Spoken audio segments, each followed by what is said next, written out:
Как сообщает БНК, ветераны Коми пожаловались президенту на депутата Госдумы, который пренебрег голосованием о ДНР и ЛНР.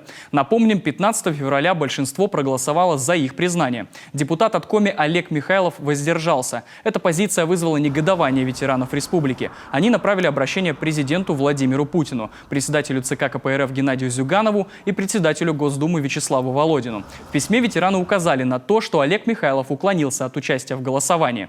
Кроме того, по словам ветеранов, Олег Михайлов принимал активное участие в антироссийском митинге в Сыктывкаре, участники которого протестовали против спецоперации на Украине. Цитата: «Республике такой голос не нужен. Олег Михайлов не патриот Родины. Вспомню слова Суворова. В открытом бою русский солдат побеждал всех, но внутренний враг самый страшный», сказал один из авторов обращения, Владимир Пыстин.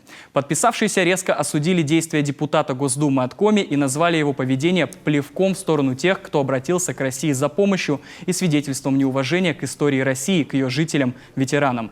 Ветераны призвали адресантов обратить внимание на сложившуюся ситуацию и дать оценку действиям Олега Михайлова.